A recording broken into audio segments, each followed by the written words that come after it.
మోకాల నొప్పులకు ఎటువంటి సర్జరీ లేకుండా ఎపియాన్ పెయిన్ క్లినిక్ అందిస్తున్న అత్యాధునిక చికిత్స. హలో ఎవ్రీవన్, మీరు చూస్తున్న సుమన్ టీవీ. నేను మీ కీర్తి. క్యాన్సర్, వామ్మో పదం వింటేనే చాలా భయంగా ఉంది. చాలా ప్రామినెంట్ అండ్ చాలా కామన్గా వినిపిస్తున్న డిజీజ్ అయిపోయింది. అండ్ స్పెషల్గా ఈ వీడియోలో మనము అసలు haves and have nots of cancer disease, అంటే చాలా రకాల ఇన్ఫర్మేషన్ మనకి ఇప్పుడు మార్కెట్లో కనిపిస్తూ ఉంది. ఇది తినాలి, ఇది తినకూడదు, ఇదే తినాలి, దీనివల్ల వస్తుంది, దానివల్ల వస్తుందని. ఈ వీడియో ద్వారా మీకు గన్ షాట్ ఆన్సర్ దొరుకుతుంది. బికాస్ నా ఎదురుగుండా కూర్చున్నారు ప్రముఖ ఆంకాలజిస్ట్ డాక్టర్ మోహన్ వంశీ గారు. నమస్తే సార్. నమస్తే అండి. సార్, మన వీడియోస్ కింద కమెంట్ చేశారు సార్ ఒక క్వశ్చన్ అడగమని. ఆ క్వశ్చన్ మిమ్మల్ని అడగాలనుకుంటున్నాను. అంటే అసలు ఈ మధ్య సిమ్టమ్స్ లేకుండా అసలు చాలా వరకు కేసులు ఎక్కడో 100లో ఒకరికి ఇలా అవుతుందమ్మా అనుకునే కేసు ఏ సిమ్టమ్స్ లేకుండా, అసలు ఫర్ ఎగ్జాంపుల్ లివర్ క్యాన్సర్ తీసుకున్నాం అనుకోండి, దానికి పర్టికులర్ సిమ్టమ్స్ లేకపోతే పర్టికులర్ పేషెంట్కి సిగరెటో ఆల్కహాల్ కన్సప్షనో ఎక్కువ ఉంటే అందుకే వచ్చిందయ్యా బాబు నీకు క్యాన్సర్ అని. కానీ ఇవేవీ లేకున్నా కూడా he's ending up cancer. Just ఏదో టెస్ట్ చేసుకుందాం, ఫీవరిష్గా ఉంది, ఎంతో డల్గా ఉంది అనుకుంటే క్యాన్సర్ 4th స్టేజ్ అని చెప్తున్నారు. ఎందుకు ఇలా జరుగుతుంది అని డాక్టర్ గారిని question. Cancer is a silent killer. ఏ రకమైన సిమ్టమ్స్ కలిగించదే క్యాన్సర్. అందువల్ల ఎవరు రారు. నోట్లో పుండు ఉంటుంది, నొప్పి కలిగించదు. పెరుగుతూ ఉంటుంది, నొప్పి కలిగించదు. బ్లడ్ వస్తుంది, నొప్పి కలిగించదు. వైట్ అండ్ రెడ్ ప్యాచెస్ ఉంటాయి, నొప్పి ఉండదు. అందరూ అశ్రద్ధ చేస్తారు. And commonly effects people belonging to poorer sections of the society. హాస్పిటల్లో రావాలంటే వాళ్ళకు ఒక నొప్పి ఏదో ఉంటే తప్ప రారు వాళ్ళు. దాంతో నెగ్లెక్ట్ అయిపోతున్నారు. హెడేక్ వస్తుంది బ్రెయిన్ ట్యూమర్స్లో. హెడేక్ అందరికీ వస్తుంది. నాకు కూడా ఒకరోజు ఎక్కువ పని చేస్తే హెడేక్ వస్తుంది. పేషెంట్స్ ఎక్కువ చికాకు పెడితే హెడేక్ వస్తుంది. ఎక్కువ టైం పని చేసినా ఎవరికైనా హెడేక్ రావచ్చు. విజువల్ డిస్టర్బెన్సెస్ ఉంటే హెడేక్ రావచ్చు. సైనస్ డిస్టర్బెన్స్ ఉంటే హెడేక్ రావచ్చు. అనేక రకాలుగా. But headache is a very common symptom of cancer, especially early morning headache. Early morning కనుక హెడేక్ వచ్చిందంటైతే ఖచ్చితంగా, ఆర్ నిద్ర లేవటమే హెడేక్తో నిద్ర లేచినట్టయితే, దట్టు వర్సనింగ్ హెడేక్ ఉన్నట్టయితే అది క్యాన్సర్ కావచ్చు, బ్రెయిన్ క్యాన్సర్ కావచ్చు.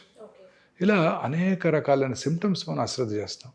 స్టమక్ క్యాన్సర్ ఉందనుకోండి, జస్ట్ పొట్టలో గ్యాస్ ఉన్నట్టు ఉంటుంది. చాలామందికి ఉంటుంది.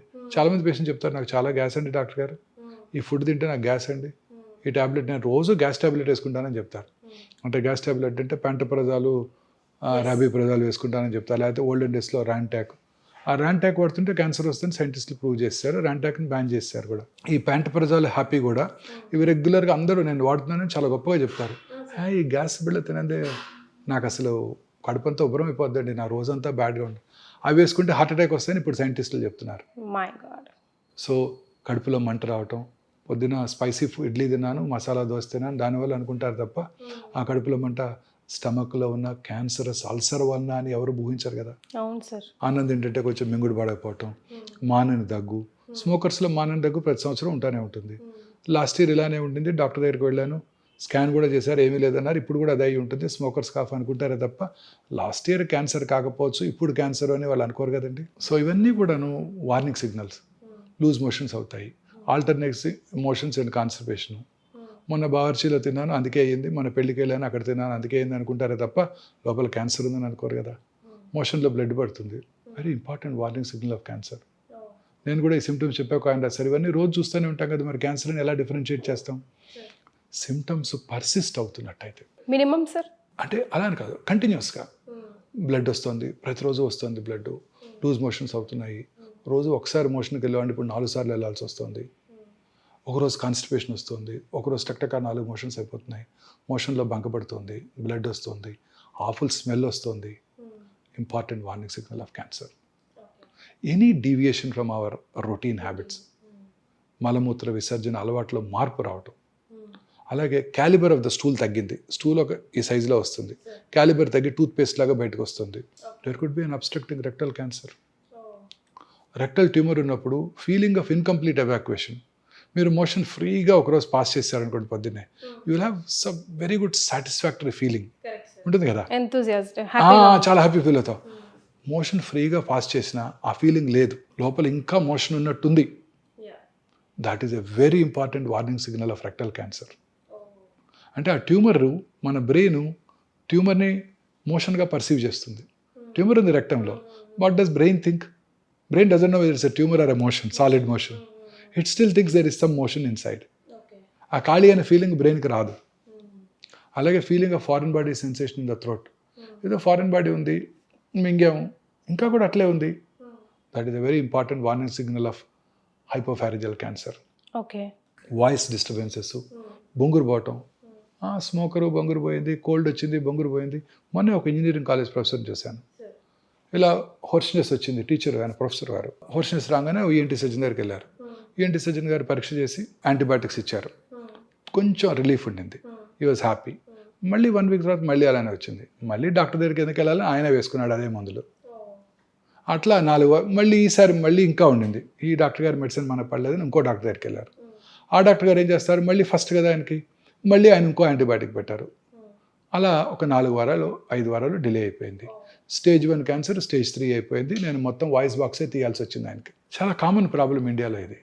ఒక డాక్టర్ గారు మందులు ఇచ్చినాక తగ్గపోతే వేరే డాక్టర్ దగ్గరికి వెళ్ళిపోతాం. అది చాలా కరెక్ట్ కాదు. కానీ అంత తొందరగా క్యాన్సర్ అనుకోం కదా. అదే డాక్టర్ దగ్గరికి వెళ్ళుంటే ఆయన ఏమనుకునేవారు, నేను యాంటీబయాటిక్స్ ఇచ్చాను అయినా తగ్గలేదు అంటే లోపల ఏదో మిస్ అవుతున్నాను, ఎండోస్కోపీ చేసి చూద్దాం అని అనుకునేవారు. ఎండోస్కోపీ చేసి ఉండేవారు, పట్టుకునేవాళ్ళు. అట్లీస్ట్ ఫస్ట్ స్టేజ్లో బయటపడేది. ఇది చాలా కామన్ ప్రాబ్లం అండి ఇండియాలో.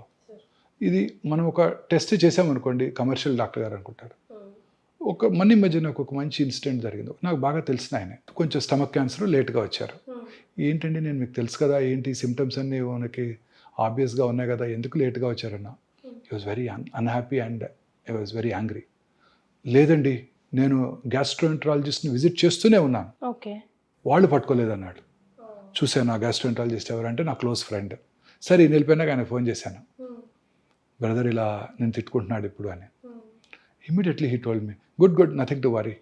ఏమన్నాను, నేను ఓపీకి వచ్చేసరికి 20 మంది ఉంటారు, ప్రతివాడు ఒకటే కంప్లైంట్, గ్యాసు, కడుపులో మంట. వచ్చిన ప్రతి వారికి నేను ఎండోస్కోపీ చేశానంటే డాక్టర్ గారు పక్కా కమర్షియల్, గొట్టం వేసి 3,000 తీసుకున్నారంటాడు. సో ఫస్ట్ మెడిసిన్స్ రాస్తాను, తగ్గలేదు, రెండోసారి వస్తారు, మార్చి రాస్తాను, ఇంకా తగ్గలేదంటే అప్పుడు ఎండోస్కోప్ వేస్తాను. మనకి ఎంత అనుమానంగా ఉన్న ఒక టెస్ట్ రాయాలంటే భయంగా ఉంటుంది.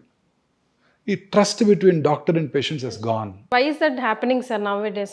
కానీ చాలా చోట్ల కూడా ఇది ఒక నిజంగా, please accept sir. See madam, there are black sheep everywhere. పాలిటీషియన్స్లో కానీ, డాక్టర్స్లో కానీ, లాయర్స్లో కానివ్వండి, జర్నలిస్ట్లో కానివ్వండి. So health is something which you can't afford to mistake. ఒక్క టెస్ట్ ఎక్స్ట్రా రాయాలంటే భయంగా ఉంటుంది. చాలాసేపు కన్విన్స్ చేసి రాయాల్సి వస్తుంది, ఎంతో కన్విన్స్ చేసి రాయాల్సి వస్తుంది.